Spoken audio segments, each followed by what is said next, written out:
First, my name is Scott Espen. I'm the moderator and host, and have no business being up here whatsoever, but it's my privilege to interview these people. I've spent my life making a career out of interviewing and creating projects about people who do this kind of work. So, a little kind of niche. I've had a lot of fun. I've made no money, but here I am. It's free. I love what I do, and really, to me, the juice is getting to hear what creative people do with their life and their work to do these amazing things we see in these darkened theaters called movies and TV shows. So it's a kick for me to do this, and I'm absolutely delighted to see this awesome panel. The truth is, any one of these people would have made a good panel in and of him or herself, but to have all of them on stage is extra exciting. Starting at the end, all the way down, is a gentleman who is a writer, director, actor, producer, puppeteer, and makeup artist. He's been working steadily in Hollywood for over 20 years. You can see his makeup work in early films at the beginning of his career in such films as Bram Stoker's Dracula, which won an Oscar, Mrs. Doubtfire, which won another Oscar, and The Mask, which was nominated for an Oscar, but they decided he had too many Oscars, so they didn't give him an Oscar for that one. And then he went on to supervising his own shows. He's done many, many films as a makeup artist and expert. Just this spring, his Illusion Industries Studios, which is very, very close to where we are here in Burbank, has produced effects for films including G.I. Joe Retaliation, The Iceman, and The East, which just opened last night. All three of those films are now in theaters. You can go see them. In 2011, he wrote the story for and directed the family comedy Monster Mud, which is now available on video, and is currently developing a new project, which he'll also write and direct, called Vamp It Out. Please welcome at the very end, Mr. Todd Tucker.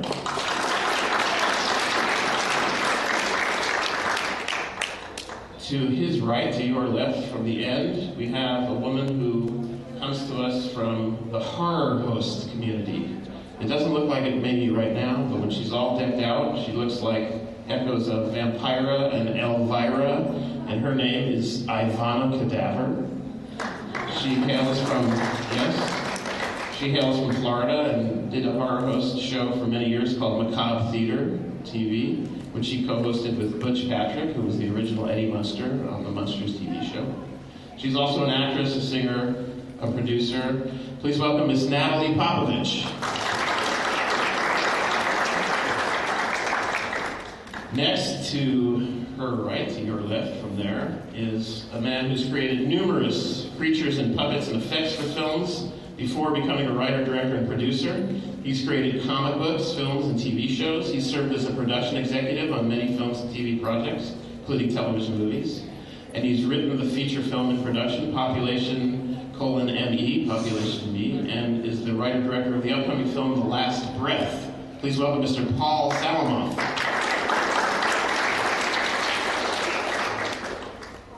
To that gentleman's right, continuing, is a man who wrote and produced the screenplay with Trilogy Entertainment partner John Watson, which became Robin Hood, Prince of Thieves, starring Kevin Costner. In addition to producing 16 feature films, he has also written and directed his own films, including Moll Flanders, starring Morgan Freeman and Robin Wright, and the film Houdini, not the one with Tony Curtis and Janet Leigh. That was back quite a ways ago. He also revived The Outer Limits and The Twilight Zone for U.S. television, which he executive produced with his partners at Trilogy Entertainment. His book, called Riding the Alligator, has been lauded by luminaries in top film and entertainment circles, and it's a book that you should all get because it's on screenwriting. And if you check out ridingthealligator.com, you can get more information, and I'm sure he has books he can sign out in the lobby. Please welcome Mr. Penn Denson.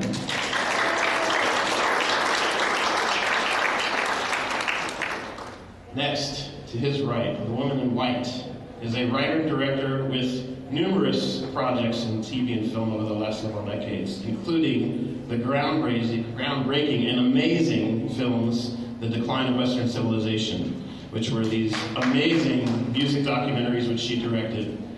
Give her a hand for that, because those films are fabulous. My personal favorite is part 2, The Metal Years. she also directed the LA punk narrative film Suburbia. She wrote and directed that in the early 80s. She also made it to mainstream filmmaking in terms of Hollywood features for studios in the 90s, including the films she directed, Wayne's World, The Beverly Hillbillies, and Little Rascals, which she also wrote. And in television, she produced some original films for Saturday Night Live in the 70s and was a story editor and writer on the series Roseanne for television. Please welcome Ms. Penelope Spheris.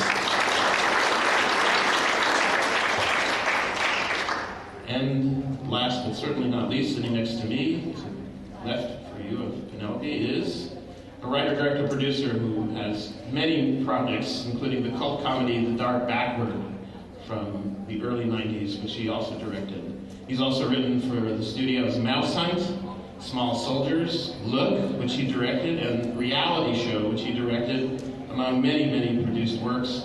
Look and Reality Show are recent TV series as well. Please welcome Mr. Adam Rifkin.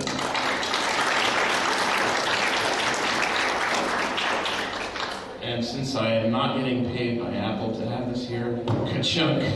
Okay. We have an hour and a half, and we're going to pick the brains of these masters of their crafts so that you guys understand a little bit about their process and what you might be able to do yourselves as emerging writers to perhaps pick up some pointers as far as what they can do. So what we'll do is, here's what's going to happen. I'm going to ask certain questions of the panel, and we'll have an answer from everybody. And then when we get to the end of that, I'll ask you guys to queue up to the microphone a little later in the evening, and you can ask your own questions. Sound good? All right, here we go. First things first. How young were you when you first got bitten by the entertainment bug? Whether it was a comic book, a TV show, a novel, a movie, a play. How young were you, and how big of an impact did that have now looking back on your life and career? We'll start with Adam, and we'll go down the road that way. Well, I was very young. As young as I can remember. I was turned on to movies by my grandfather when I was 3, 4 years old. I remember he turned me on to the classic Universal monster movies, which was my first love of movies. And that became an obsession of mine from that age on. And I didn't really understand at the time what a director was, or a producer was, or a screenwriter was. But I knew movies were made somehow. And I knew that someday when I grew up, I was going to make them. I knew I knew that from the time I could formulate those kinds of thoughts. And so then I spent my whole youth making little movies with my friends, with the home movie camera, just because I loved it, and always with the idea that I would move out here eventually. I'm from Chicago, and learn how to do it for real. And when I did get out here, when I was 17, and started seeing how real movies were made, I saw that in making the movies as a kid with my friends, I actually was teaching myself the principles of what real movie making actually is. So it started at 3, 4 years old. And you knew? I knew, and that's all I ever singularly focused from that moment on for the rest of my life. Just to add a little coda to what he said, this isn't to shield for the Universal movies, but if you want to see a group of movies that are impeccably made, the Universal horror classics that he mentioned, you can't do any wrong with that. We're talking about the original Frankenstein, the original Dracula, The Mummy, The Invisible Man, The Bride of Frankenstein, which was the sequel, The Wolfman. Check those movies out. You can find them very easily now. Probably for free online somewhere. Probably. But if worse comes to worse, they have repackaged them in different DVD and Blu-ray sets, and they're fabulous. It's the best place to start, really. Because they're not just, as a matter of fact, now, looking back, are they even scary? Not really. They're just fantastical movies. They're just great movies. I actually turned my 5-year-old nephew onto them, and he's obsessed with them, so I feel it's come full circle. I feel a bit of personal triumph in that he's taken to them so graciously. I just showed my son Creature from the Black Lagoon 3 days ago. Yeah, of course. They're fabulously written, directed, acted, produced, great effects. You can't do any worse. Ms. Spheris, earliest inspirations for you, how young were you, and how big of an impact did it make on you? Well, I think the two films that affected me when I was younger the most were Creatures from the Black Lagoon and Hunchback of Notre Dame. But I wasn't like, oh, what's happening? Unlike Adam, I wasn't born with a viewfinder in my hand because I didn't really think I could be a director. And I think it's awfully cool that you have that inspiration so young. But, you know, women, even when I was in school, so we didn't really think we could be directors when I was in school. I thought it was maybe going to be an editor or a script supervisor. So I remember one day I was at the bank trying to open up an account and for the money I didn't have. And it said occupation, and I looked around on each shoulder and I went, oh shit, I'm just going to write filmmaker. And I did it. And so that was the first time it really kind of hit home, and I was in my late 20s. Excellent. Mr. Denson. I'm going to try and cover for Paul here, because we believe in promoting what you create. And the question that you asked, when did I know, is a very similar response. This is me riding an alligator at the age of 4 in my parents' documentary films that were put into the movie theaters. I knew from that age, my father was a cameraman, and my mother seemed to help him through the process of actually making his own films. My uncle was a cameraman. He was an identical twin to my father.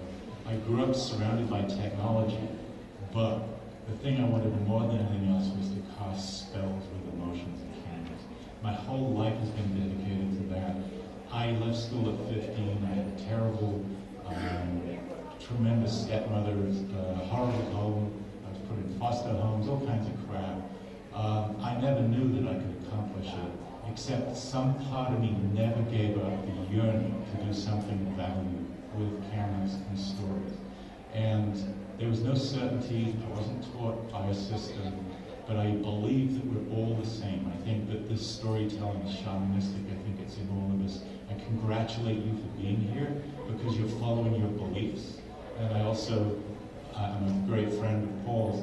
We also believe you have to sell yourselves in what you do because no one else can know what's in you. You have to make that effort. And it's a struggle. So not only have I loved and yearned to be creative and been lucky sometimes, but I've also had immense stress and struggled with that because I don't think creative people are incapable of being stressed because we have the imagination to stress ourselves and we have the imagination to entertain. So I'm here to be an ally to all of you in any way I can because I understand, I value what you're trying to do. I'm still trying to do it too. Thank you. Mr. Salomon. Yes. You know, very vividly, when I was 5 years old, my parents took me to a double feature of Star Wars in its original run and Logan's Run. And as they put it, my eyes bugged from my head. And I think at that point I was hooked. And fortunately, I grew up in one of the biggest sports communities of all of New England, and I don't like sports at all, which is very difficult. And but I was very lucky to have parents who were supportive, and we used to watch Twilight Zone and Outer Limits and Star Trek, and I'm a huge Doctor Who fan. So I really grew up watching like Doctor Who, and that really solidified it for me. I've been obsessed with movies and TV, especially genre material, for most of my life.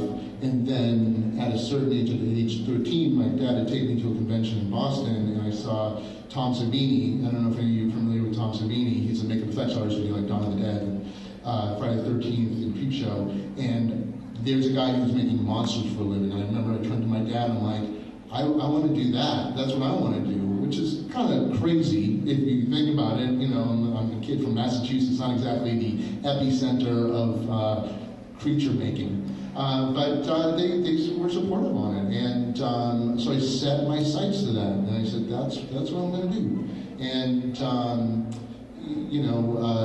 made my way out here to go to film school, and ironically, as I was saying to Mr. Rifkin here, the first movie I worked on set on was The Dark Backward.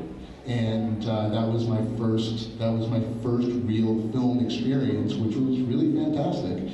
And cut to, dare I say, 23 years later, 22 years later, and really run the gamut of different things. But it all came from that inspiration.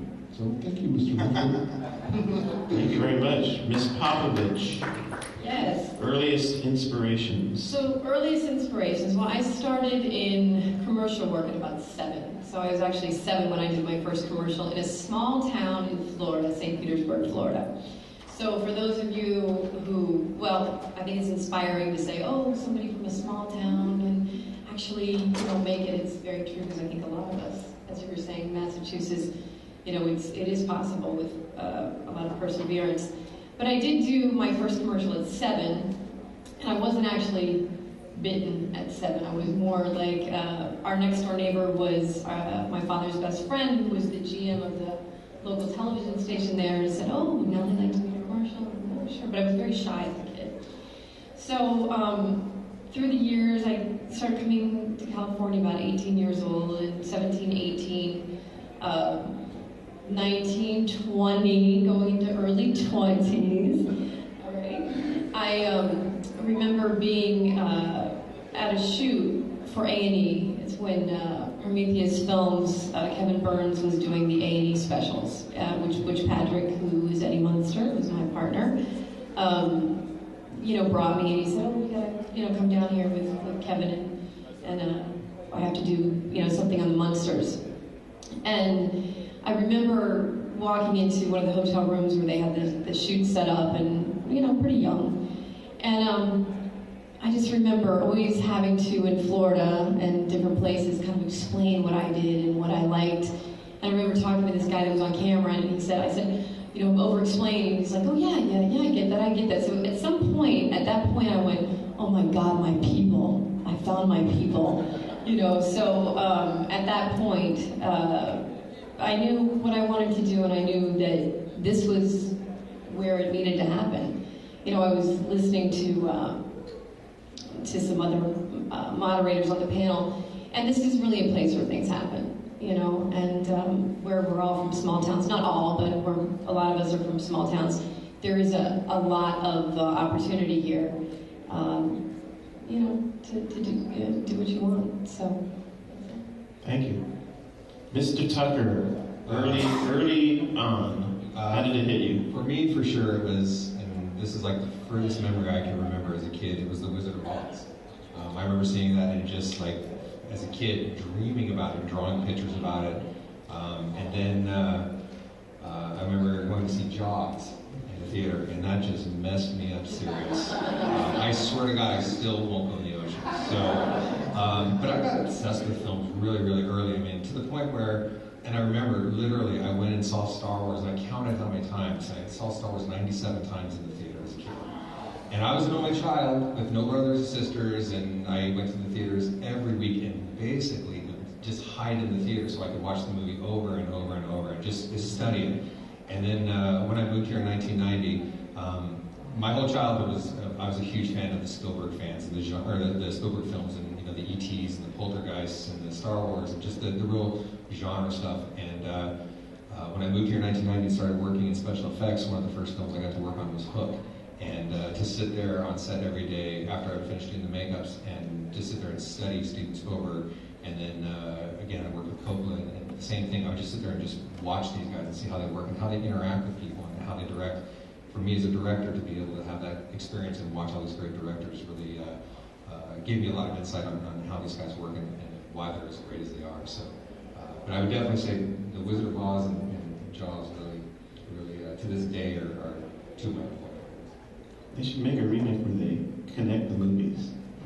Star Jaws? No, Wizard of Oz and Jaws. Oh, Wizard of Oz. In other words, instead of the Wicked Witch, it's a shark. Yeah. And they're remaking everything else. Why not that? It's the Wizard of Jaws. There you go. Actually, what's funny, just as a coda, our generation didn't see The Wizard of Oz in the theaters. We saw it on television on Thanksgiving. Yep. That was when you'd watch it. And you'd have to wait a year. It was once a year. That's it. On a holiday. It was usually Thanksgiving You night. could sit there and just wait and wait and wait. Yeah. It's going to be a whole year until I see it again. Remember when VHS came out, then you could have your favorite film back in the day. Exactly.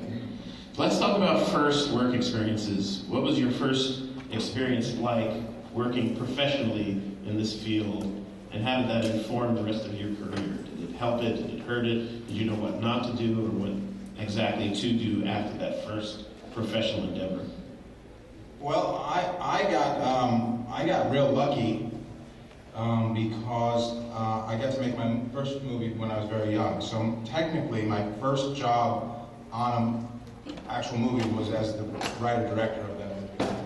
I was 19, and what had happened was I had moved out here, and I had figured out pretty early on that there's no magic to getting a movie made.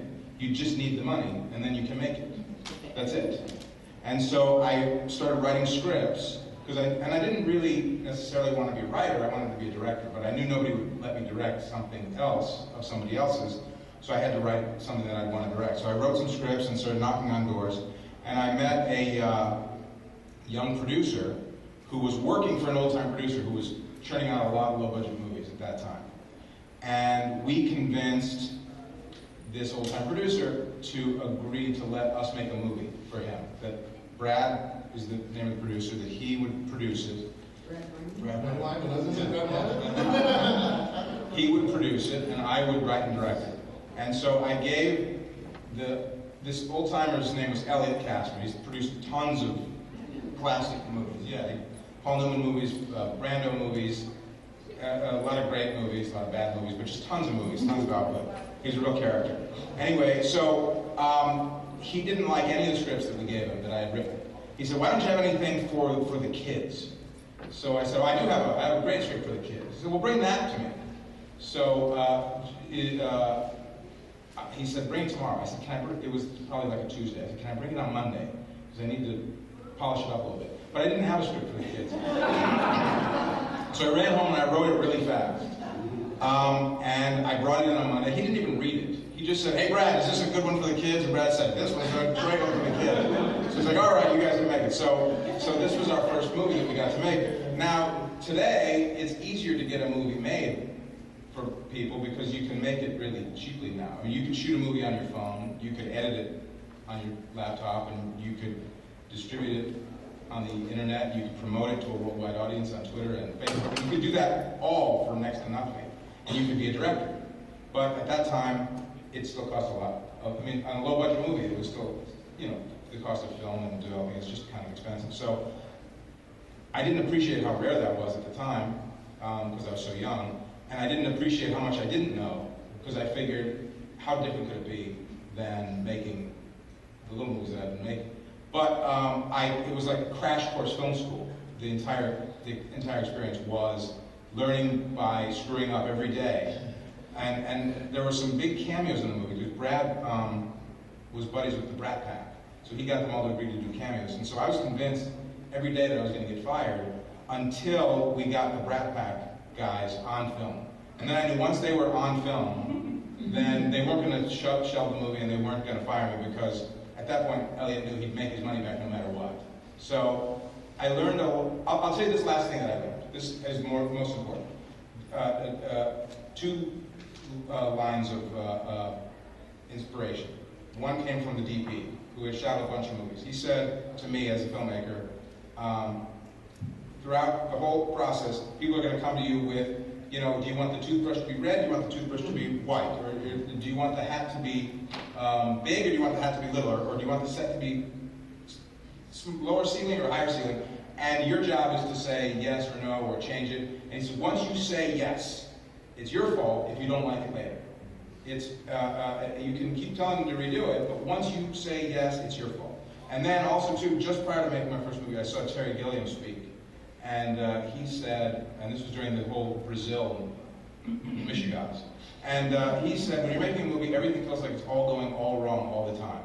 And I've remembered those two things for my entire career. That if I say yes, it's my fault if I don't like it, and it always feels like it's all going all wrong all the time, but somehow you just push forward and you have a movie at the end.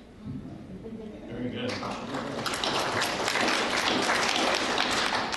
And this was the dark backward Actually, that movie's called Never on Tuesday. Oh, that was one before the Dark Knight. Yeah. Elliot wouldn't make the Dark Knight. He hated it. Never on Tuesday. Never on Tuesday. Is it on DVD? It is not on DVD, but it just came up on Netflix streaming, just for the first time. It was on VHS only for years, and then Netflix streaming now. This is the movie that led to then. Yes, it's not a great film, but it got the ball rolling. It was my first step. You said one other thing that I think is worth writing down if you didn't originally. He said, no one's going to give you anything to direct, right? But if you write it yourself, for yourself to direct, now you have a written piece of material. It's an interesting way of looking at it. You wrote your own ticket. Right. Because no one was going to do it for you. Nobody. It's true. Very good advice. Miss Spheris, first professional endeavor. Oh, maybe I'll share this one. Yeah, maybe Sorry. I should use that one. What was it like? What was it? And how did it Well, I'm going to affect skip you? over the very first one because I was an editor and I accidentally barfed on a box of film one time and I got fired. Write this down. When you're editing, barf on the film and get fired. Okay, so I'll skip over that one. But the Second professional experience. second was a friend of mine, and he said he introduced me to a friend of his. We were all sitting in my living room one day, and the friend was reading a paper, and I was making everybody an omelet. And the friend said, "You know, I'm thinking about starting a live variety show from New York, maybe like on Saturday night, and maybe it could even be live." And it was Lorne Michaels, and that was 72 or 3, I don't know. And then Lauren asked me to go back on Saturday Night Live and work, and I didn't really want to leave LA, so he said, "Well, you can work out in LA," because I had a young daughter at that point. And so I produced 7 short films, because I had just gotten out of film school. And Albert Brooks, Lauren loved and said he was really, really funny, but he didn't know how to make movies, and I did. And so could I teach Albert how to make movies? And I said, sure. So I produced them, and Lauren, why do I keep saying that? And Albert was a very good student. And then we went on to, he got a deal together at Paramount where he would direct a movie called Real Life, and he asked me if I would produce it. And I said, yeah. And so that was I produced a feature, but Albert was going out with a lead actress, Frances Lee McCain, which you shouldn't do. Like when you're shooting, you shouldn't go out with the actor. Anyway, Write that down. and he had given her a couple of points in the movie because everybody was looking really cheap.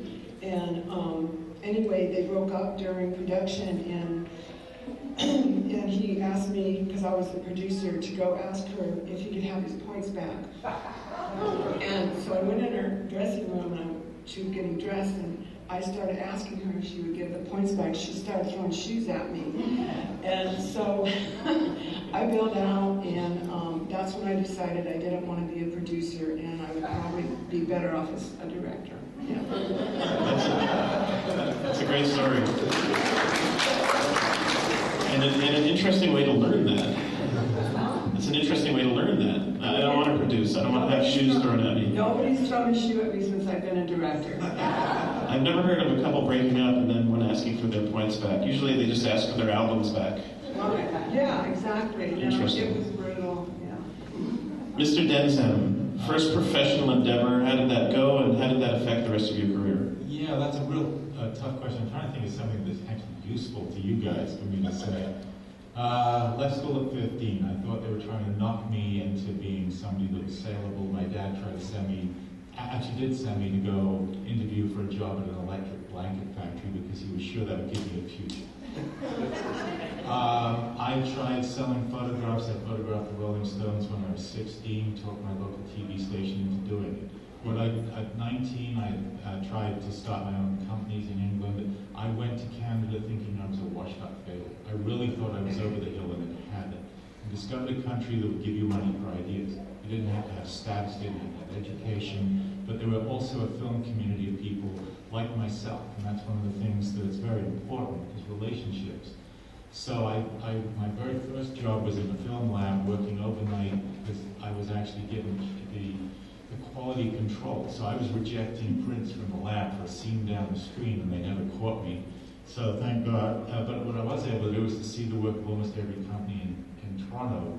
And then I went and pitched myself to those companies saying, I've seen all these movies, I'd love to work for you. Did 2 years working at different companies and realized they were really fucking stupid people. And they were cruel, and they treated their staff terribly. They'd fire the staff anytime they wanted. They ran them like totalitarian sweatshops, Victorian era. Quit that company, went and worked for one where they were actually making films that self-inspired, the films that they chose to make. I met Marshall McLuhan there, who was the guy who was the... Wait, you must ask the audience, how many people know who Still Marshall know how McLuhan McLuhan is. Who is the guru of communications. I understood very little of what he talked about, but he was world famous. But what he did do, he turned me on to thinking more broadly than I could. I quit my own company, started my own at 22, making short films because we were sure we could never make anything longer than 3 minutes. And eventually started to put these little 3-minute things together. But what we had done was we kept selling ourselves to people and going in when it scared us to go meet the people at the CBC, knowing full well that we were terrible and awful and didn't deserve the jobs. But that if we didn't do it, we had nothing, and we'd have to go work for other people. So that, and then we learned that if you didn't, that awards don't actually come out of thin air. We were watching the National Film Board winning all these awards, and we were trying to sell our movies. And so we started entering awards and started winning. So we got 2 Oscar nominations and 60 other awards and medals from the Queen. But you don't get those without pushing yourself into places and taking personal shots. And so the thing I want you to learn from this is that if you don't push your own work, no one else is going to recognize it. And the second thing I would say, vital, is work on things you believe in. Because if you don't have passion for it, why should someone else buy it? And when you will quit on the work that you didn't do, that you really truly wanted to do, and go do something you hate to do, you're training your body not to trust your instincts. And I believe that the writing that comes out of your pure subconscious, the true artist voice, is much more saleable than the material you're trying to write to hit a moment, a reflection of some other movie that succeeded. Can you say that again? That last. Well, all I'm saying is that you don't trust yourself that far. Well, I'm saying that if you don't trust what you write, why should anybody else? How can you sell something that you don't believe in? I'm saying much more simply than that. If you're going to write something, it should be the most powerful personal material that inspires you to write. Well, what will happen is if you write things that you're really passionate about, you will keep exposing them to people, trying to figure out what you have to do to it so they will buy it. And I can look back on Robin Hood, written after 3 studios passed on the idea. Mall Flounders, written on spec. My Houdini project, written on spec. When I thought I was stealing time from my partners, not earning money, but actually goofing off. And the films that I wrote from my psychic, kind of what I call life scripts, got made more frequently because for some reason what comes from your unconscious is richer, more biologically deep, and more infused with your personal experience. But you have to write to the very end of your capabilities. You can't half-guess yourself. You have to take risk, but then you have a voice. And then when you go in and show your scripts to people, they will recognize there's something special, unique, and different. And you're not a clone of what everybody else is offering. There's plenty of people that can clone out there, but there are very few special and unique voices. So I may be asking you to be Van Gogh, and I'm very conscious of that. And that may be the truth. So that's why I also say everything you do has to be for yourself. It has to be that you feel that you're growing yourself. Only 280 movies a year get nominated, get the possibility of being nominated for Best Picture. Because there's only, actually, I'm sorry, I think it was 280 this year. 10,000 viable scripts in this town at the moment. So you've got to find a reason in the work for it to be meaningful to you while you are doing it, and not look at the end result of whether it gets made or not as a judgment of who you are and what you've accomplished. Thank you so much. Excellent answer. Mr. Salamoff, we know that you started in effects. Can you jump ahead just for time considerations to the first professional endeavor where you were kind of going beyond that? You knew you wanted to become a writer, and you knew you wanted to work in comics and direct films. That's good. You saved me from the story of my first day as working at an effects shop where I didn't use clean sweep, and I lied and said I did. And I still feel guilty from this day on. Don't tell Tony Gardner I didn't use clean sweep. Clean sweep sweeping up the floor. Okay, let's see. As far as a writer goes, my first professional job, okay, sorry, I'm trying to make this coherent. One of my first friends I made at USC was at East Coast Orientation. This guy Dave Parker, who's went on to direct some movies and write some movies. And we stayed friends through USC, and then he got the opportunity to write this zombie movie called The Dead Hate the Living. And he'd come to me and said, hey, I don't really have the time to write this. I'm going to be directing this movie. Would you be interested in writing it? Of course, I was like, yes, zombie movie, that sounds great. So I wound up writing a treatment for it, but then he decided that at the last minute he wanted to write the script. So I wound up just getting story credit on the film, which was still fine. I mean, it's really exciting to see yourself. As disappointing as it was not to be able to actually write the screenplay, it was still great to have a story credit on a professional film. But what this led to, and this is, I guess, the important part, is at the time, Blair Witch Project had just come out. And this company that made the movie, it was Full Moon Entertainment, and Trimark, it was Full Moon. They wanted to cash in on Blair Witch Project, right? And they were taking pitches, they wanted to do, their own version of it. So I went in there and came up with an idea that was, not that great actually, in retrospect, but I went in there and I pitched it passionately, and the irony was this, is they said to me, they go, you know what, no, that's not really working for us, but we like you. How would you like to do this idea instead? And then they pitched me this idea, and I'm like, yes, because that's what you say. And I wound up writing this movie, and it's a movie that eventually became this film called the St. Francisville Experiment, which has become like a cult movie that I actually wrote, but I get a producer credit because it was supposed to be Blair Witch for real. And actually its original intention was it was real. It's sort of, those ghost hunting shows that are now on like MTV and stuff like that.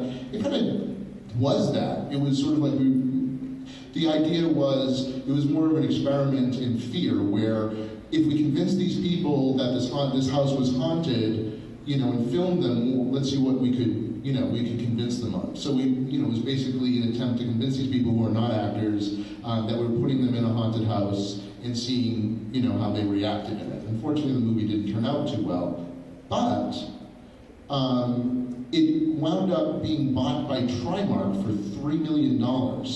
And it made the trade. Now, I didn't see any of that money, so I got paid pittance for it, but it was in the trades, it was in Variety, as, this suddenly Trimark for $3 million.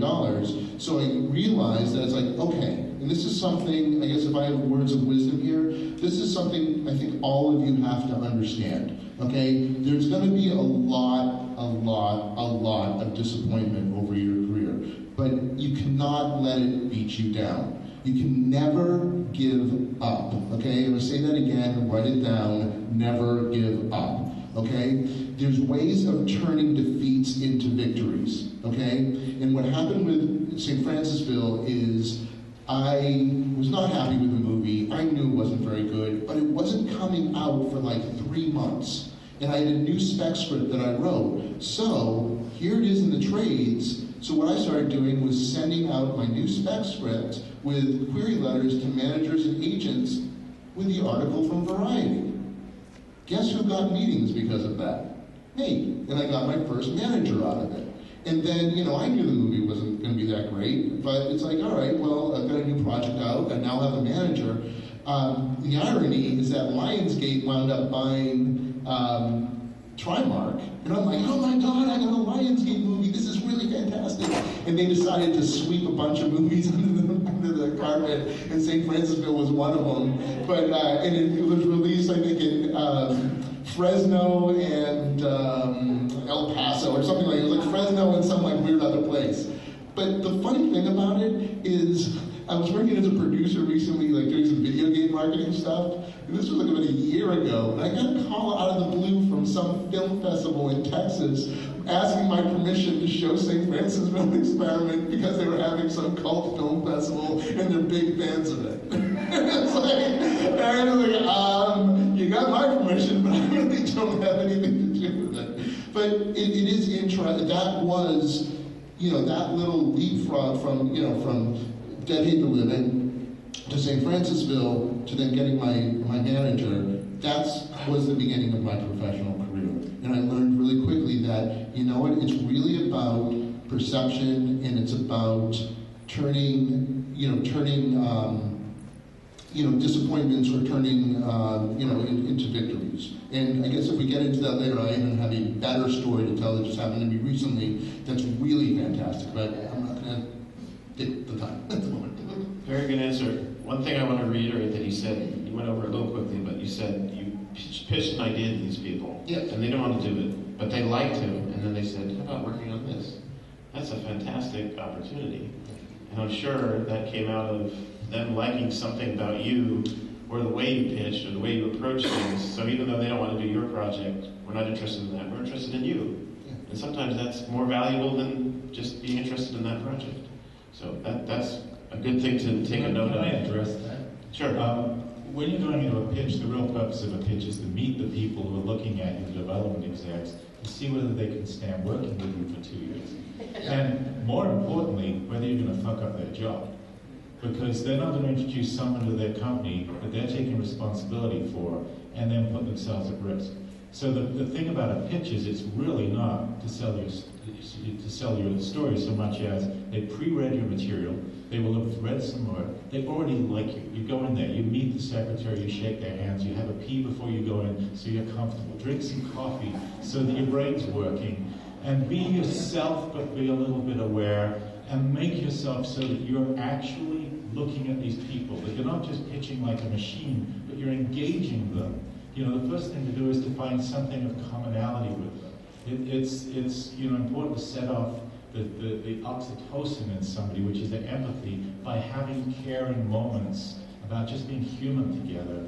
Then when you do pitch, tell them why this story came to you. Get them embraced in the logic of your emotions, and then pitch the story. And frequently, I've done hundreds of pitches, I've bought hundreds of stories. So the thing that happens is frequently, as happened with Paul, what they've actually got you there is they've read the material that you wrote, and you can fix a problem for them in their career. But before they tell you that, they're really assessing who you are and whether you're safe or creative enough or collaborative enough to work with. So that's really what's going on in most pitches. I just wanted to say something with that. He's so right what he's saying, and I'll say this. I feel I've gotten more jobs, and I've been doing this for 24 years now, okay? I've gotten more jobs based on who I was as a person than quote-unquote how talented I might be. And the proof in the pudding is when I did effects. 14 years I worked in effects. I worked on over 40 films, 10 TV series. Okay, in makeup effects, I can't draw, sculpt, or paint to save my life. Okay, yet I worked 14 years solid to the top of my game without opening a shop because people liked working with me and I was responsible and I had integrity. So what he's saying is, I couldn't agree with more. Thank you very much. Nat, first professional endeavor. Well, in respect to the current television series Macabre Theater, I first started out as a creator, executive producer. And Butch Patrick was really the front runner as far as talent. And so the premise of the show was basically, the niche hadn't been filled for a while. So Vampira hadn't been on, and Elvira hadn't been on in a long time in the Los Angeles area, or nationally for that matter. And so the premise for me was create a show where Butch Patrick is in Grandpa's dungeon hosting monster movies. Very simple, it works. So, very simple. Of course, we did a lot of, I sent out a lot of press on it, got immediate response because the premise worked. Then I, started, as deals started to come up, I had to deal with the WB. 2 weeks before we are going to shoot the pilot for the WB, well, let me backtrack. I came up with an idea because Butch was an older generation. I said, you know what, Butch? I said, we really need to find a tool-time girl for you. We really need to find a sidekick, like a tool-time girl, that will bring in the 18 to 34 demo. So, right. So I, as the executive producer, we cast a lot of women for it. We found a girl, and an inside story is that Butch had an insanely jealous girlfriend. Insanely jealous. So we get this gorgeous girl, very talented, and I made the mistake of having Butch's girlfriend there during this rehearsal. So at any rate, that didn't work out, and I've been in front of the camera, like I said, since I was 7. My background is improv comedy. So my influences are like Ruth Buzzy and Lucille Ball and Carol Burnett and that sort. So anyway, I can remember sitting in the studio and Butch's girlfriend, this is not going to work, and on and on and on. And I just remember I put my hands in my, put my head in my hands, and I said, I'm going to do it. So this is where we talk about doing different things, executive producer, creating the show. Now I'm the character. So in creating the character, and I'm, not only have I have to create the show, I've got to, Butch is who he is. I had to create this character. And I would say that's so important, I think the reason this character worked, because when I finally got to Los Angeles, they were looking for that, the new Elvira of sorts, the new vampire. They were looking for that. So what I did as far as research is I got with writers, I got with my acting coach, and there was a reason for everything. There was a reason why the character did this. There was what she did, where did she sleep, who did she date. Even if the audience never knew, I knew as the character. And that's so important in your writing, to know everything that this character does. And as writers, to write for a character, that's important. So, again, a lot of different hats.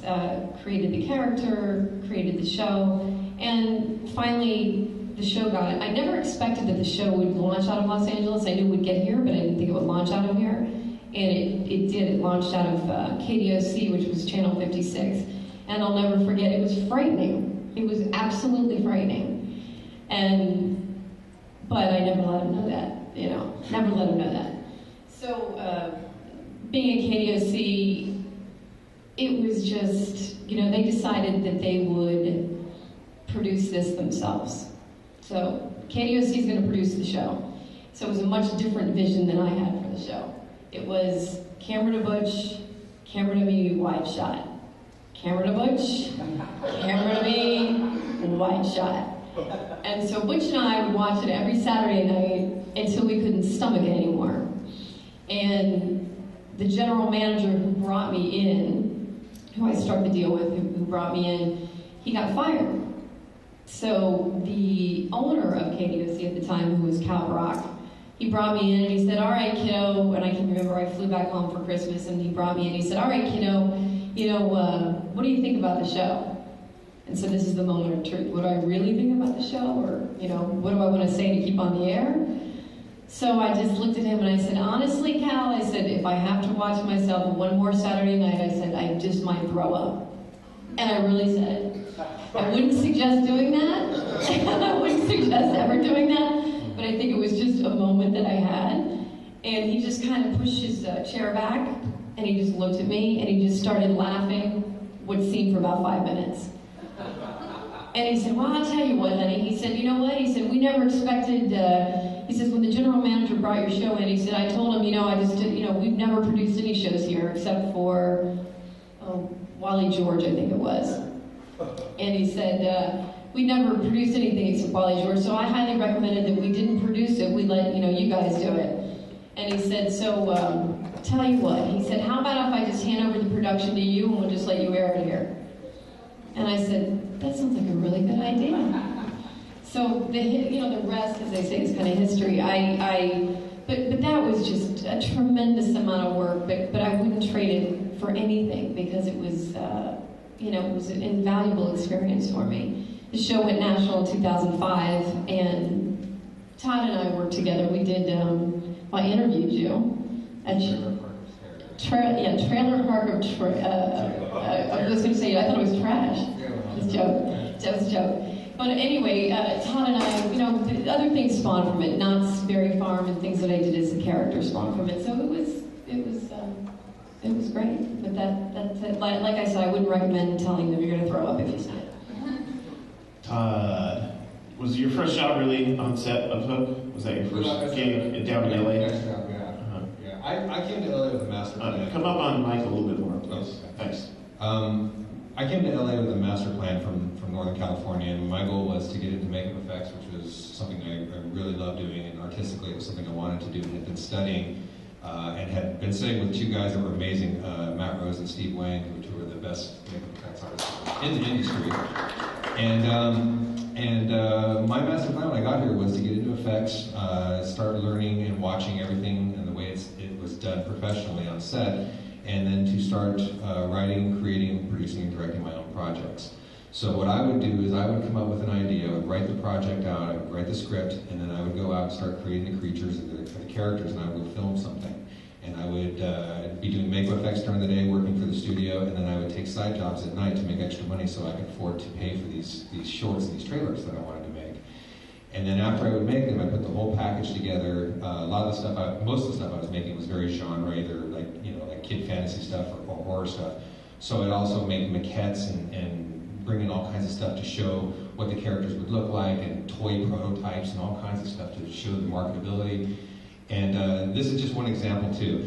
I had a project called Wolvie, which was about a sexy werewolf beach lifeguard that I sold to Comedy Central. And I went in and I met with them and I said, look, I want my company to make this, I'm going to direct it. I can do this entire fantasy adult comedy thing for about $2 million. And they said, that's fantastic, I don't know how you're going to do it. Go shoot 5 to 7 minutes of it, bring it back, and if we like it, we're going to sign you a check. Because we love the concept, we love the drawings, we love the characters, everything. So I went and raised $15,000 and went out and shot a 10-minute short, shot it on Venice Beach. It was one of the hardest things I've ever done. And it was jam-packed with creatures, puppets, makeups, all kinds of crazy stuff. It took me 3 months to put together, edit it, take it back. During the time that I had gone and filmed it, Comedy Central had been bought out by Viacom. So every single person that I had been talking to was gone. So I knock on the door with my package, my video, so excited, and they're like, who the hell are you? So, that being said, stuff like that happens all the time, because the industry is that way. So, like you guys were saying, you really, really have to be passionate about what you do, almost to a point where it's stupid. I mean, to the point where it's just like, it's what you live. And for, I think, a lot of writers and directors, where the passion of coming up with the vision, seeing it in your head, and then going through the process of the writing it, and then the creating, and then seeing the final product, there's no way to describe what that's like. And I know it's really silly, but remember in the movie Ed Wood when he's sitting there watching and you got chilled watching him watch his own thing? It's literally, that's what it is. That's what it's like when you sit there and you watch people enjoying your work. So the payoff is amazing. But it is really about also standing by what you believe, because if you're making somebody else's project, then the inspiration may or may not be there. It's probably not. It needs to be something that you are truly passionate about, and will basically get in arguments and physical fights over to prove that you know what you want. And one quick example. 5 years ago, I wrote a project called Monster Mutt, and it was a family film for 7 to 8-year-old kids. And as I was writing the script, it was about a family dog who gets kidnapped by an energy drink company, gets used as a test subject, and turns into this big, lovable, muppety kind of dog.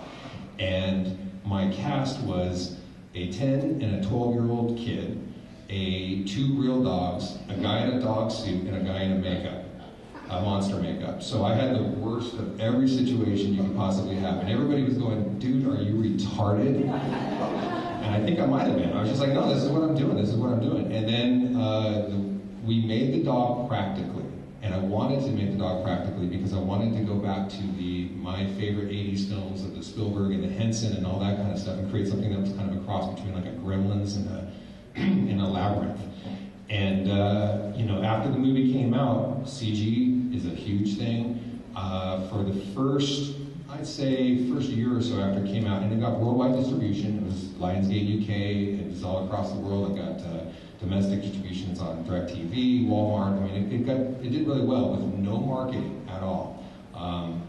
And for the first year or so, I would get emails all the time from obvious 40-year-old virgins living in their mom's basement saying, what the fuck is wrong with you? Do you not understand what CG is? And I never got to reply to any of these because I didn't want to open that door. But I made this, for 7-year-old, 8-year-old kids, it's a very sweet film. Now, here's the difference, and this is about timing of your project and your film. The Muppet movie came out a couple years ago.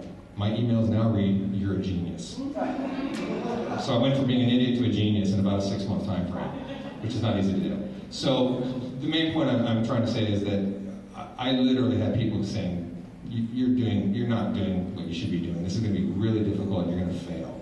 And ultimately I didn't care. I wanted to do what I was going to do, and it worked. So stand by your vision. People are going to tell you that it's not right. They're going to tell you that you're not going to succeed. But it is truly, truly important to not let that get you down and have that goal and be stupid and just know that it's what you need to do and just drive it. I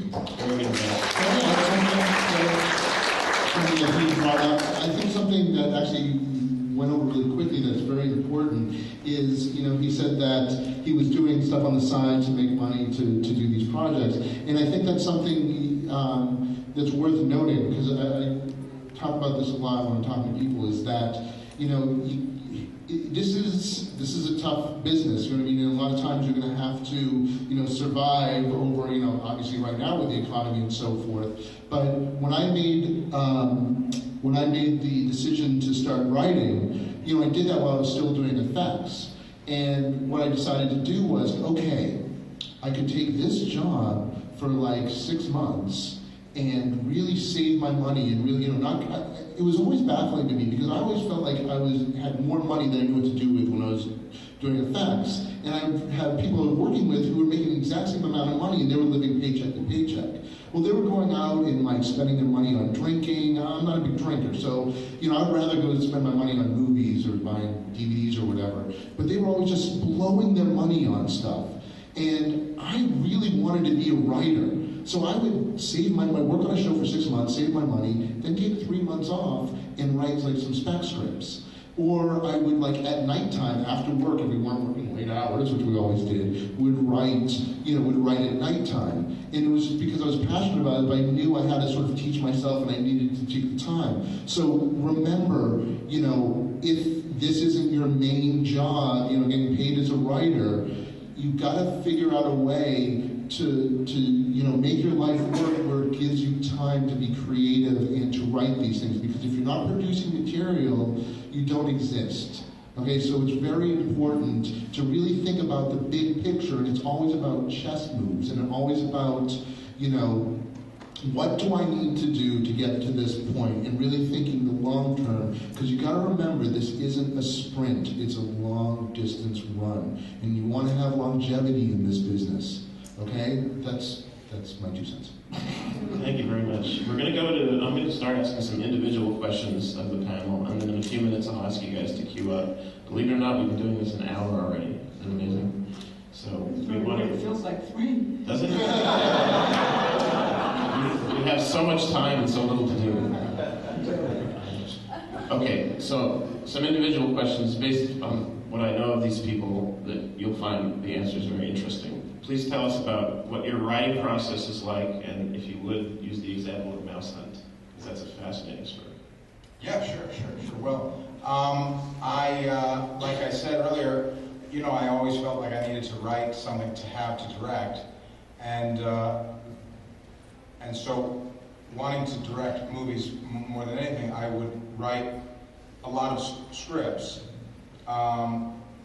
with the idea that one of them, hopefully, I get to make. And then once I actually started making them, I just kept writing lots of scripts because I always thought that if I could sell some for a lot of money that I didn't direct, that could afford me some freedom to write smaller movies and direct smaller movies that I was real passionate about. And I've been real lucky in that I've actually been able to do just that. I write studio, mostly family movies, as sort of a day job. I love doing it, and I love being a part of big movies, you know what I mean? Sure. But those movies afford me the freedom to make the smaller movies, the independent movies that I'm really passionate about. So anyway, that being said, I had been hired to, you're talking about this barbed wire, yeah, okay. So I had made a few independent movies, and I had been hired as a result to direct a movie called Barbed Wire, which was starring Pamela Anderson.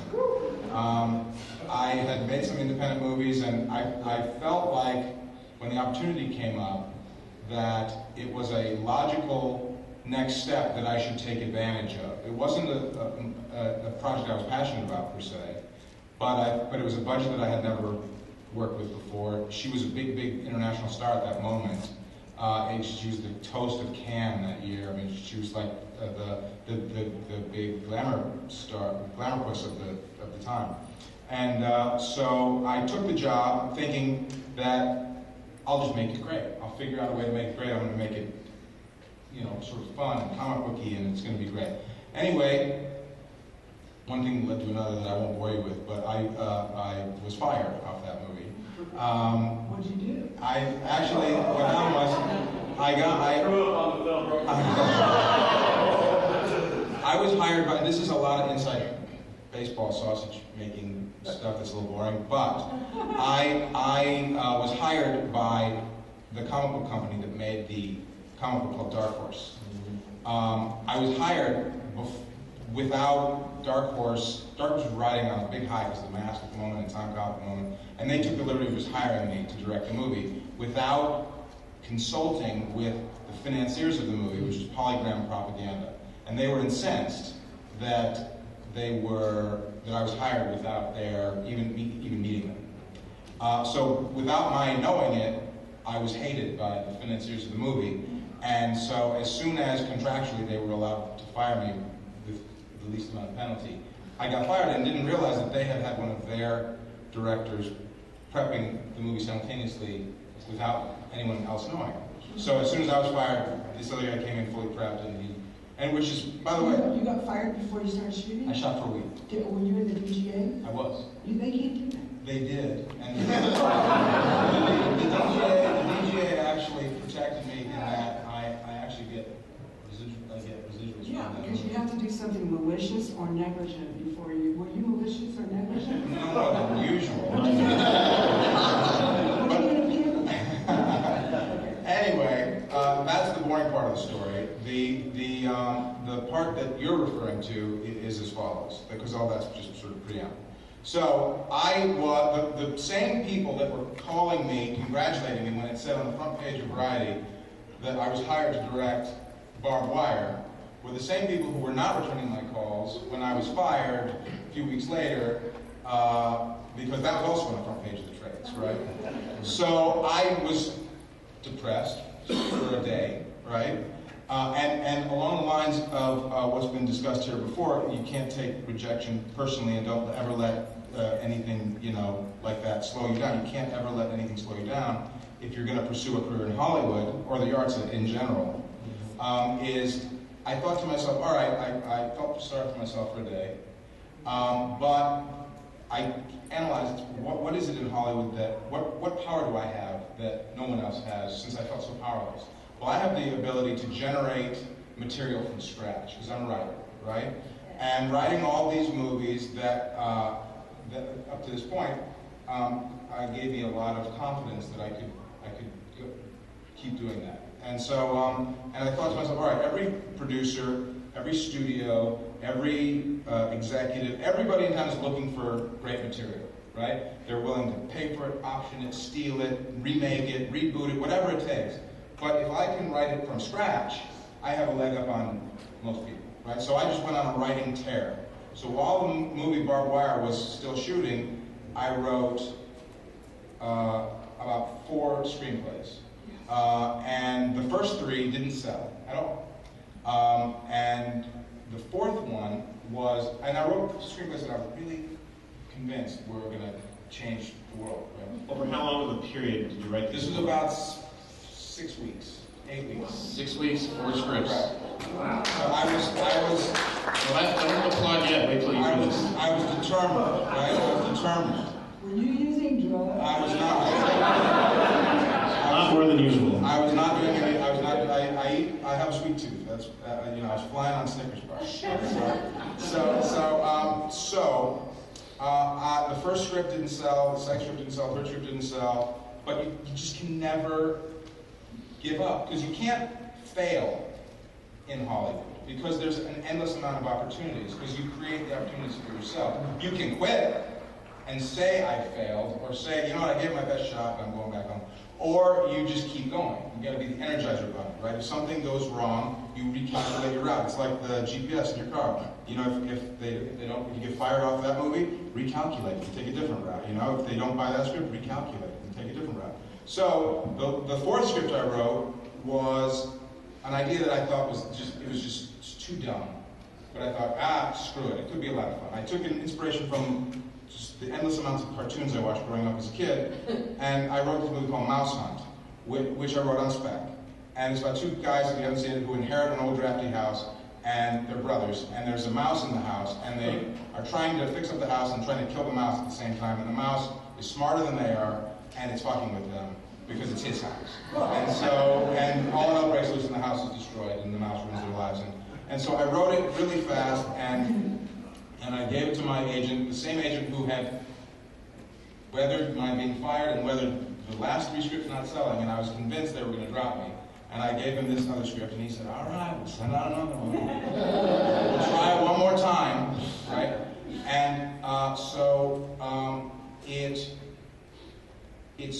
it sold in, the best case scenario happened. Well, you know, I mean, thank God, right? It sold in what's called a bidding war. So it went out, first day nobody wanted it, second day nobody wanted it. But the third day, one of the Fox, I think it was, said, you know what, maybe we can do something with this here. We'll offer up a small amount of money, and you know, and I was thinking, fantastic! And so I said, sell it. And my agent said, no, hold on, because another studio, they said, once they heard this other studio's interested, they're going to reread it again, they'll take a look at it. Anyway, one thing led to another. Suddenly the price started hiking up, because everybody in Hollywood, in those positions, is afraid that if he wants it, it must be something that we should want too, because wait, why didn't you buy it? You know, so anyway, so the price got up to, I'm going to say the numbers, but I'm embarrassed to say it. No, you have to say it. That's the end of the story. But okay, so it was like $100,000, $200,000, $250,000, and I was like in shock, right? And you had written it in the equivalent of under 2 weeks. I wrote it in a week. A week. Right? I was in a meeting on something else. I didn't know what was going on. I was excited. You know, I thought, oh man, yeah, I'm rich. I'm going to make $250,000 on this script. And by the time I got out of the meeting, I had like 50 messages. Where have you been? DreamWorks was relatively new at the time, and they were just starting to buy material. And they had come in and started getting involved with the bidding. And to make a long story short, Steven Spielberg personally bought it for $1 million. He said, what will it take to take it off the table right now? $1 million. And then the next day, he wanted to meet me the next morning. And so I'm sitting on the lot like an hour early, right, before the meeting. I didn't want, what if I got a flat tire or something I didn't want? So I'm sitting on the lot, and the tram is going by, right? So when I was 9 years old, my family and I came out here, and we went on the Universal Studios tour, and I thought, you know, this is where I'm going to be one day. I'm going to make movies, and I'm on the tram, and this is Hollywood, and wow, and there's the Jaws, you know, all dusty, sitting in the pile of, you know, broken wood. They made Jaws here, you know. So, and now here I am sitting in my car, and the tram goes by, and I'm seeing myself, you know, when I, you know, 20 years earlier, having these thoughts, and now I'm about to meet Steven Spielberg, and he greenlit it in that meeting. He said, I love the script. We got to make more movies. We're just getting started. We're greenlighting the movie right now. And it was a fantastic experience. And so it was in the front page of the trades the next day that DreamWorks buys Mouse Hunt from Adam Rifkin for $1 million, and the editor of Barbed Wire, who I had hired, was in the meeting that day because the test screenings the night before of Barbed Wire had been disastrous. The worst test scores in the test screening company's history. And so he was watching the executives at one in particular from Polygram Propaganda, and in one hand they had the lowest test scores that they've ever had, and on the other hand he had the Variety with me on the front page having sold Mouse Hunt to Steven Spielberg, and he said he watched his face go from this to this. He said, I just wanted you to know that happened. It might put you in a good mood. That's the story.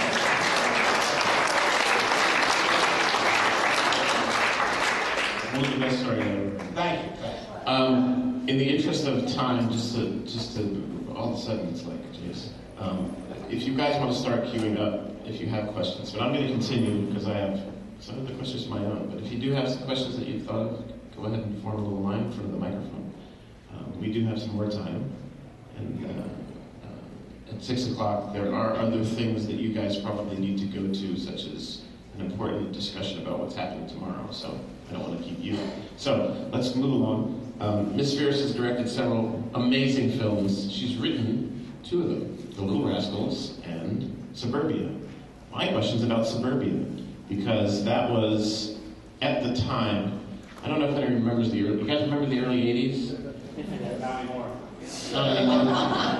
You know, let's face it, it was the time of Reagan and conservatism and a new America and a new way of thinking about things, and the counterculture was completely dead, and she made a punk movie about LA, and it was like, wow, where did this come from? This is completely different than everything else that's going on. And all the music had changed, everything had changed. It was a new way of thinking.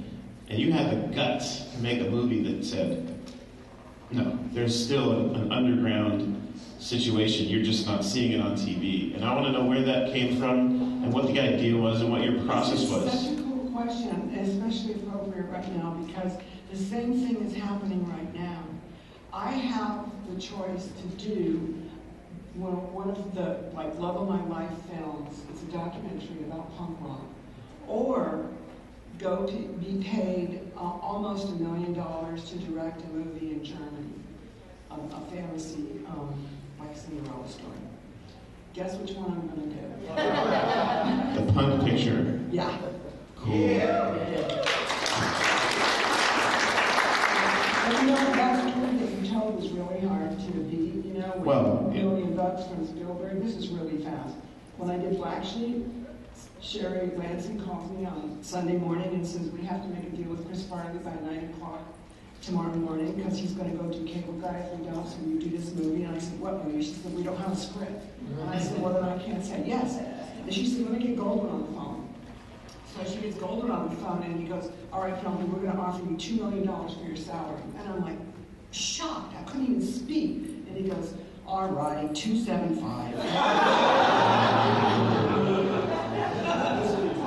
That tells you the intelligence of the people running the studio. They're no different from us. They get flustered, and you know what I would love Penelope to talk about, if I'm not intruding on you. Only 18% of the movies that get made are written by women. And is there any advice? Because only 7% of the women, and even Senate. And so I teach occasionally at USC. There's 50-50 of equally valid brains in that room. So I wondered if you had any advice for the lady process of getting through the male stupidity. Well, you know what, that's really a long question, and you can contact me if you want to know my feeling about it, but I don't want to step on your time right now. No, I was just curious as to your process for coming up with Suburbia. At that time, how did you think of even the idea of doing that kind of movie? When I did the Decline of Western Civilization, they closed down Hollywood Boulevard. You know, I couldn't get it booked anywhere, but then when I finally got one midnight show, cops closed down Hollywood Boulevard, and I wasn't able to book it anywhere because the kids trashed the theater. And so the movie really never got any distribution. So they said, oh, it's because it's a documentary. Okay, fine. Well, then I'll write a movie that is based on the stories that I learned while doing the documentary. So I adapted, like Darby Crash had a brother that passed away from drugs, just like he did. And the kids brought Darby home and put him in his mother's car. That's what they did with the body. And there's a scene very similar to that in Suburbia, where they take Sheila home after she ODs. And I took stories from the kids that I met, and I adapted it into a narrative piece just so I could get it into theaters. So did 100% of what ended up in the movie really happen in real life? No, I mean, it was, my imagination and just enriching some things that I had heard and that sort of thing, I was on a lot of drugs, actually. Well, I was. But anyway. This is not an endorsement for doing drugs. No, I don't do them anymore, but if I could, I would. No, I don't do that. No, I have the money now, too. All right. No, but I was really happy I did Suburbia. People come up to me today, and still to this day, and say, thank you for doing that movie and the Decline movies because they changed my life. And there's no greater satisfaction as a filmmaker or an artist than to have someone say that you changed their life. That's the most meaningful thing that could ever happen to you as a person, to have them say that. Yeah. Thank you very much. We'll talk more about it. Okay. Mr. Denton, what was the process of writing Wall Flanders like? Because that's your baby. You wrote it, you directed it, it's your idea, it's brilliant. How did you come up with that? And what was it like to birth that project? Oh God, do it quickly, Penn. Okay. After writing Robin Hood, which was a surrender to my instincts, I was inspired to write Robin Hood by one of our assistants. Free Studios said, don't bother, it's the stupidest idea we've ever heard. One of our assistants gave me enough encouragement to start writing Robin Hood, which is important to know that the tiniest bit of encouragement can be profound sometimes. I knew in my gut, literally, I had a story, a gut instinct that felt like a sausage that was going to be about a period woman. I knew it was going to be vital to me. I had no idea what it was going to be, but I knew I was going to birth something that was going to be part of my life process. A couple of years later, which is how long this gestation took, I heard a piece on an orphans and foundlings home in England on NPR radio, where they were talking about the letters that were left behind by the women who abandoned children there. And I thought, my God, what does a woman write to a child she may never see again? And it started to gestate in me, and the following day I wrote, what say you, child, now that you've heard your mother's story? And the child says, you could throw me out without a crust to eat before I would deny that woman is worthy of my love. And the woman says, prepare yourself, child, for I am that woman, I am your mother.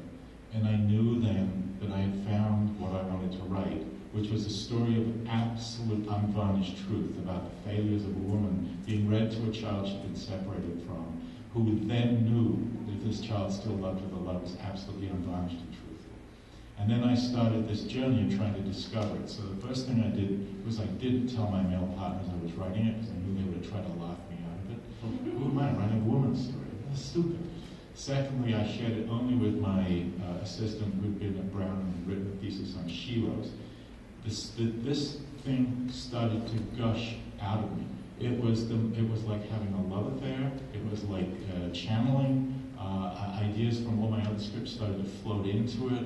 And over a period of time, I started to see that I was writing this, in a way, as a testament to my daughter, that being imperfect did not stop you from being qualified to be loved and truly valued. And I think that's the thing that women suffer from what the men. That's my question, because I really think that you're a pillar of our community in succeeding so passionately and so well, because you're one of the few that have really been able to make that process in a business that deserves to have equal. Thank you. I'm going to skip out on that sex change then. Anyway, quickly, my assistant came in one day and said, take a look at this. And it was the book of Wall Flanders. The front cover said, The Memoirs of a Thief and a Whore Who Ended Up Living Well in Virginia, and I suddenly said, oh shit, I better read the Cliff Notes of Walt Flanders. Maybe I can incorporate elements from her story into the piece. And I found some wonderful things.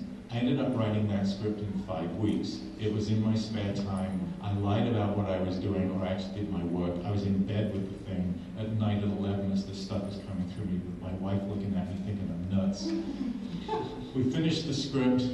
There's a year of adventures before Robin Wright said yes. She turned down 14 other projects after Forrest Gump. I have no idea why she was willing to work with me. I'd only done one scary movie called The Kiss, which Shane Black has said is a cult classic, which I will never claim myself. We ended up where I was able, and I think because I'd written it, my trust was coming from Robin. I ended up with a deal with myself. I'm going to direct this movie. If I fuck up, I will never direct again. I will never say a damn thing about me having an opinion of other directors. I didn't fuck up. It was the scariest thing I ever did. It was that daily chaos. It was that daily, I had no money. I had too little time. We had to let 2/3 of the crew go because they were Irish and they were not hired for their skills, but hired for the favors of their friends. It was torturous. I had to let my best friend go, who was the editor, because he edited action, not character. I felt like a failure every day, dragged myself through it, and at the end, when the film was finished, I was able to do something because I felt very proud of what I had accomplished, is I got permission from the studio to put my mother's maiden name on it so that no one else knew it was dedicated to her. So, it was a profound experience. It didn't make a lot of money, but it changed my life to see how you could write from these root stems. And my partner on the set one day said, how come when the characters have mothers? And I said, that's because my mother died when I was 8, but I had no conscious knowledge that I was writing this way. Which is, so when I say to you, write from your passion, write from the darkest places, or write, these gushes I hope happen to you. Because I think they're more extraordinary than the things you try and contrive to make fit. One more thing before I lose you. I have a great and intense need to encourage others because I need the feedback myself to keep encouraging myself. I'm always asked 2 major questions. How do I write a good script, and how do I sell my work? If you go to the the Alligator website, there's a connection to 2 articles I've written that you can download, which I've done my best, my heartfelt best, to sum up the solutions that I've found in a career to those 2 questions. And I would love you to look. It's free. Do it. See if it fits you. And my other rule is ignore everything I say if it goes against the way you create. Because creativity is sacred and special and personal. So do it your way. Beautiful. Beautiful. Thank you so much. Mr. Salamoff, either with Population ME or The Last Breath, just briefly, your process, please. Well, I'd actually rather talk about Discord because, we talk about stuff that's personal to us or stuff that really, not that those scripts obviously don't mean anything to me, but when people ask me, I get asked from time to time, because I've written 27 screenplays at this point and 30 comic books. And I'm a writing machine. I write fast too. I mean, and it was funny. I always be told by my agents, "Don't tell anybody you write fast. Don't tell anybody you write fast because they're going to expect you to do it." I'm like, but that's my process. I write fast. The last script I just finished up the other day. I wrote it in 5 days. Okay, 5 days, and I think it's one of the best things I've ever written. It's really, it's just when you tell stories. When it comes out of you, organically, it's just, it doesn't matter how fast or how slow you do it. You know what I mean? It comes from the passion. But, sort of the process of telling stories. I had this discussion with somebody the other day. They were asking me about what, I always get asked something, how do you write scripts? How do you write scripts? What's the process? What's your process?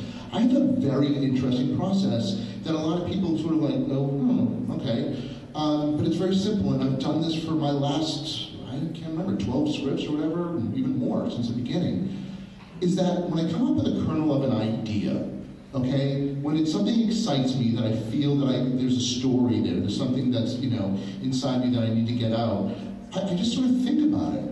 I get into bed at night, because that's when your brain is like the best, either first thing in the morning, at night, or in the shower, which is like the worst time to write stuff down, of course, or in the car, right? And I'll come up with an idea, I'll lie in bed, and I'll sort of watch the movie in my head. Of course, I'll only get so far because I've only created so far in my head. But then the next night, I'll start at the beginning of the movie again and get a little farther. And I just do this process for a little bit, you know what I mean? Until I pretty much have the movie running in my head. And then I sit down with a pad of paper and write a deep outline as fast as I can. And usually in about an hour, I can fill up just, and I write it. I don't do it on the computer, I just write it. And that's sort of my roadmap, just an outline. I don't write treatments, I just write an outline. And then I sit down behind the computer and start writing. And at that point, to me, it's just transposing, because the movie's already running in my head, and I have this roadmap. Of course, things change, and there'll be discovery along the way, and there'll be things that come up, and oh, that's better, or this will be more organic. But I always race to that finish line, because folks, if you don't finish the script, you don't have anything. And I think a lot of writing is rewriting. And you can really discover a lot of stuff and go back or tinker with things. But I never get writer's block, ever, because if I get to a scene that I just either not in the mood to write. What's that? I think that's fantastic. No writer's block. Yeah, I don't ever get writer's block. Because I figure you sort of know what you're writing. But if I get to a scene that I'm just not in the mood to write, but I at least know what's going on in the scene, I'll just write a line. Like, okay, that's what happens in this scene. Move on, so I can continue writing.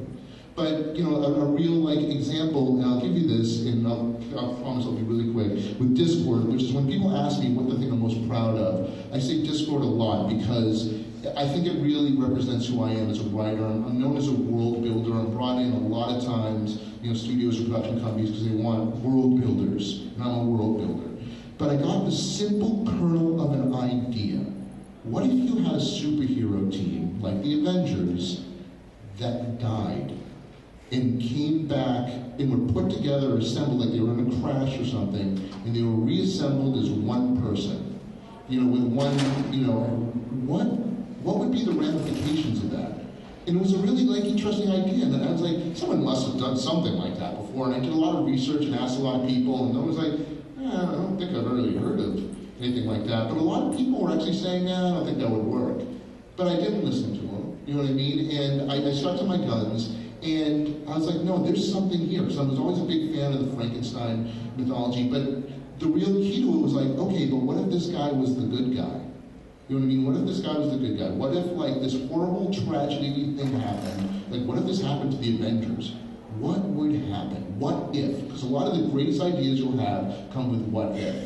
And this burgeoned into this story called Discord, which then burgeoned into my new graphic novel, Tales of Discord. But when we talk about writing something that can have effect on other people and is being the greatest thing, one of the issues of Tales of Discord is about one of the characters, Iridian. Okay, it's about and her character, who I established in the first thing, is a lesbian.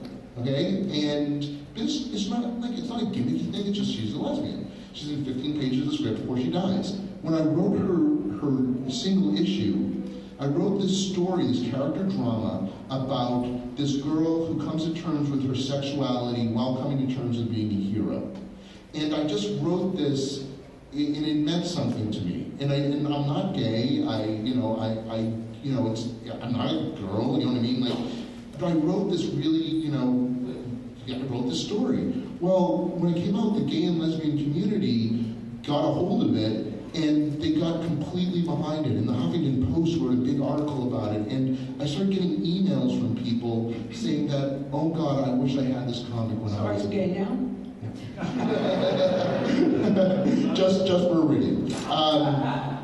But it was in even the Huffington Post, it was well, I can't believe this straight man wrote this, who writes all this, macho kind of stuff, would write something like this. But it was the impact that it had on me as a writer to know that I could write something that had such a positive effect on people.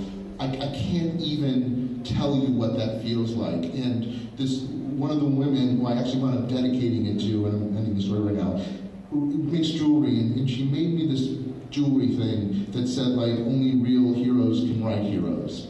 And I mean, I almost lost it. No, I didn't actually. I didn't get very emotional because it meant so much to her that somebody like me would do something like this, and I could do something that has a real positive, effect. And it's very powerful, and I hope you all get to experience that someday. We've got 2 more questions, and then we're going to dismiss you guys so you can go to your next session, which I think starts at 6:15. Nat. Yes. Finding your voice. How do you find the voice? How do you know how you want your characters to be and what your show is going to be? How do you come up with that? How do you find a voice? A voice is sometimes the hardest thing for a writer to come up with. Well, for me, when I created Ivana, I wanted to do the opposite of what had been done before, of sorts. So the opposite for me was the traditional characters that we'd seen before, that being Vampira, Elvira, maybe some others across the country, was that they all wore the same outfit. So my premise was perhaps she'd wear 6 different outfits within a 2-hour show. And because why would she wear the same outfit? We're in the 21st century, so of course she has access to the internet. So of course she can wear different outfits. And so finding the voice was just, doing the opposite of what had been done before. Also, knowing what she went to sleep with, again, for the audience, even though it might not be in the script. Just knowing everything that she does, from where she puts something to where she's going to go that evening, what she likes, what she doesn't like. Those kind of things really help to develop the character for the actor. For me, it's talking on a panel is rather difficult because I am the actor and we're a bit filtered sometimes. So there's a fine line. But so finding the voice was just, for me, was doing the opposite of what we'd seen before, but keeping the same traditions. Interesting, very interesting. Mr. Tucker, on the end. What's your process like when you're coming up with the stories for these Vamp It Out or Monster Mud or any of the projects that you're, Bull V that you talked about, Dark World, all these projects that you've conceived of? What's your process of getting it to a position where it can become a screenplay? Yeah, I work the same way. I basically will sit there and I'll write, an outline, and usually mine tend to be somewhere between 25 and 30 pages, and it just kind of hits all the key points of everything that I want the story to be. And then I'll do the same thing. I'll just start dissecting and taking it scene by scene and just letting it kind of organically happen. And then for me, what's always happened on any of my productions is once I bring in my actors, I find my actors, I tend to hire people that are not too far from the characters in the story. And I've been fortunate enough to work with really good actors so that when I do my read-through with my actors with the script, you'll instinctually see sometimes based on who you cast as your actor that the dialogue may or may not work. So what I try to do is give my actors some freedom and work with the actors in the script and make sure that it feels very organic for everybody once they get on the screen. And if it's comedy, like with Monster Mud, I had an actor named Brian Stepanek and Mindy Sterling. And these guys are great comedic actors. So what I would do is for some of the scenes, they would come up with some ideas to add to the scene when we were shooting, inspired on the scene, in the minute that we were doing it.